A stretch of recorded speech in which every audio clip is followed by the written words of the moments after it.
Well, hello everyone, welcome back to the Gamers Lounge, and this is Michael, and this is kind of a quick, small review and a showcase of Flashback 2.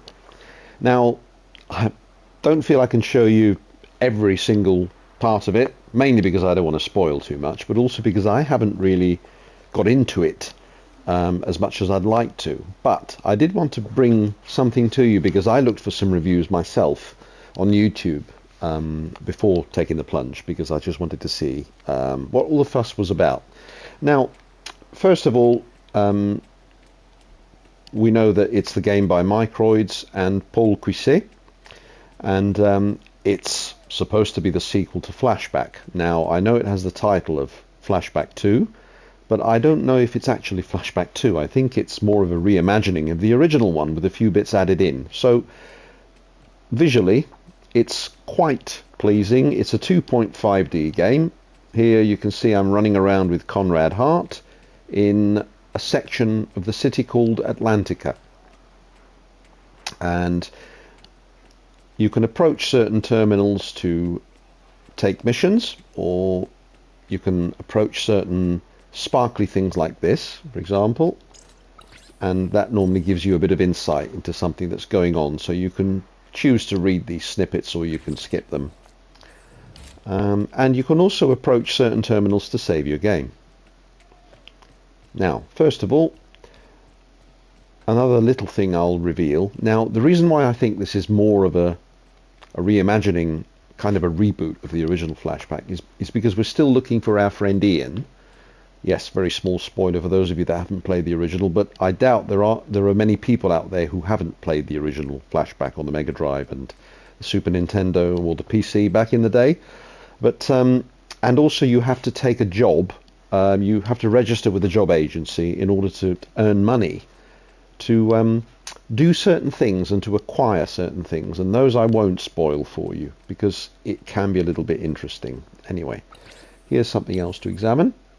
Propaganda, there you go. That doesn't reveal too much. And this terminal here I've saved already, but this is where you'd save your game. This one here is where you take a mission, but there aren't any because I'm already on a mission. I've just strayed from the beaten path here just to show you a few things. But anyway, what we're going to do is we're going to go something else here. Better skip that before you lot read it. And nothing here. Right, so as you can see, the visuals are quite nice. I wouldn't say they're absolutely amazing, blow you away, but they are quite pretty. 2.5D, which means you can go in and out of the screen to a certain degree. So it's not too bad.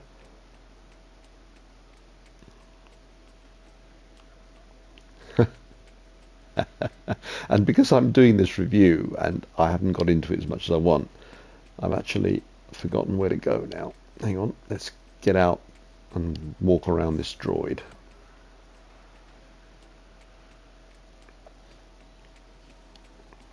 There we go. Now, this is the interesting bit which I will reveal. As you can remember in the original Flashback, when you needed to go from place to place or from one section of the city to the next, you took the subway, which was very novel, very, very interesting. Here, I don't know if further in the game you're going to be able to take a subway, but for now, you have to rent a motorbike. Now, a rental card is given to you by somebody that you chat to, slightly before this section in the game that I'm showing you now. So, at the top left of the screen, you can see register at the Pacifica Job Agency, which I've done, but I think I've come out of the game, so I might have to do it again. Now, to reach certain areas, you have to ride on this motorbike. Careful not to ram into traffic because it'll slow you down. I don't believe at the moment there's a time limit, and you can see the names of the places and the parts of the city where you're going to. Arctica, so you don't have to do anything here. Now, there are slip roads where you can come off to go to your selected destination. So we need to go to Pacifica, so we're going to keep going. It's nice to see this futuristic cyberpunk style city scrolling towards you as you ride through the night. I think it's quite a nice touch, really, myself. Pacifica, there we are. So we're approaching Pacifica. Here's the slip road, and off we get. Now, some of the loading times are a bit longer than I'd have liked. This is running on a PS5 after all, so I expected them to be considerably quicker.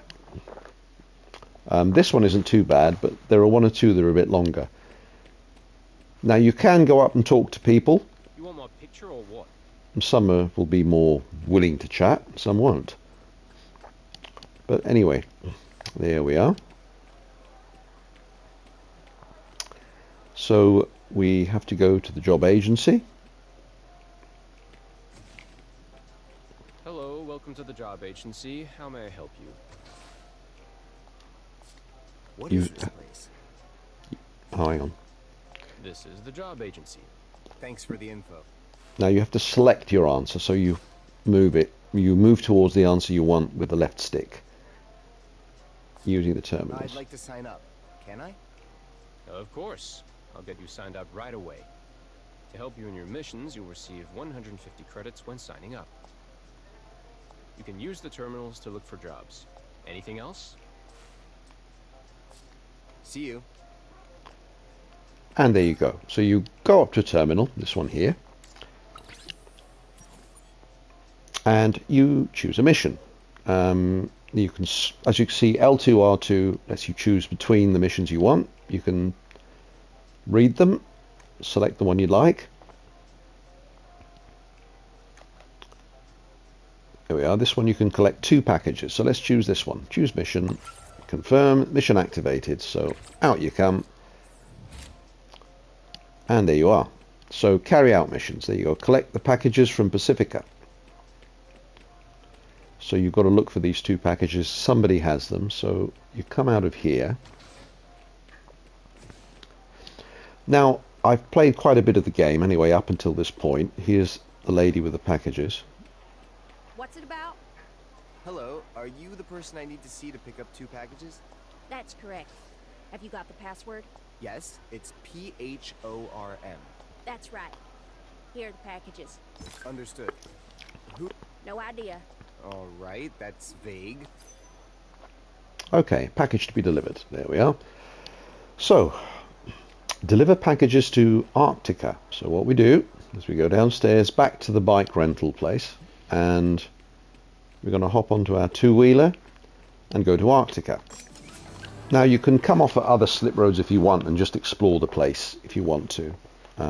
That's where I was before at Atlantica. Now,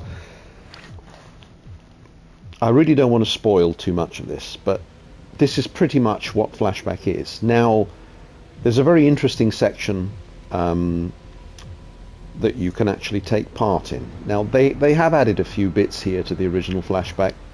This motorbike section I think is quite cool. It's very simple. You just have to ride along this, I don't know what to call it. Is it a motorway? A dual carriageway? No, it's not. It's a single carriageway. Anyway, it's a road, and you ride along it, you go to your destinations, and now I have to earn 1,000 credits to take part in something rather cool. And I won't reveal what that is, but I've seen a little bit of it. It's quite cool. I don't know if it's going to annoy some people or bore some people. They're trying to stay as true to the original formula as they can, and particularly with the perspective. I mean, it's not 2D, it's 2.5D, but they have to modernize it a bit. But it's not really dissimilar to the Flashback remake on the 360 and the PS3, which I was playing earlier, just to go back to it after a few years, and I actually quite liked it. It wasn't really bad at all. I was still at the beginning area where you have to get the anti-grav belt to jump down into the hole. Right, so we're here. Now, here you save your game. Hang on. Now, the game does have a couple of little slight, let's say, I wouldn't say glitches, but it's got a few imperfections. I'm trying to approach this terminal to save my game, and usually a square comes up that says save. It doesn't anymore, so I don't know if I've saved it, because there's this banner that's coming up, because there are some NPCs here chatting, so those banners are their dialogue banners. They don't talk to you, they talk amongst themselves. And here is a little bit of combat, right? Here we go. So you aim with the right stick, shoot with L2, and with L2 you dodge. And L1 is your shield.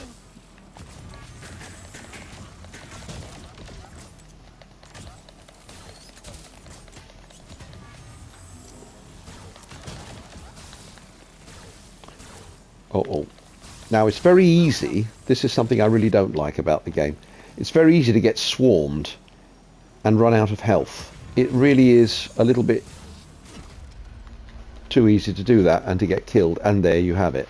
That's something I did want to show you, and what I will reveal in the game. The combat at the moment, until they possibly patch it, is a little bit difficult. If you click on resume after you've been killed, you resume from the point where you've died. So everything respawns exactly as it was. A bit like Shadow Man, for example. Do you remember Shadow Man on the Dreamcast? If you went into a boss fight and he kills you and you've taken off a quarter of his health bar, when you go back to the boss area and start fighting him again, you resume from having taken off a quarter of his health bar. So from what I can see, you can do this part as many times as you want. You just keep pressing resume and he'll keep resuming, respawning in that section from that point until you've shot all these droids, which is a pain in the arse. You need to figure out some timing, obviously, to activate your shield, just like in the original Flashback. So this part of the game I'm not too mad about. So here's a medikit. You can press up to restore your health. Right, so I've shot the bloody droids. So sound is quite atmospheric. The dialogue is, I think, quite forgettable. Some of it's really cheesy, not very good dialogue. I'm not mad about it. But yes, that's Flashback 2 so far. And like I mentioned to you before, I don't know why they called it Flashback 2. They should have just called it, you know, Flashback 2023 or something. I won't pick that up because that'll reveal possibly bits of the story. But anyway, this is pretty much it. Now, I rate it about 7 out of 10. The visuals are okay. They're not absolutely blowing me away. They're okay. They're not too bad. 7 out of 10 is my score, and it's available on UK stores at least for £34.99. Do I think it's worth that? No. I think if they priced this at, I think from £15 to £19.99, £15.99 to £19.99, I think that would have been more acceptable and a bit more palatable. But £35 for something that at the moment is a little imperfect and isn't going to blow you away, whether you're a Flashback fan or not, no. I'd say wait till it goes on sale, and then by all means give it a shot. But for now, I'd say play the original. Okay, ciao ciao.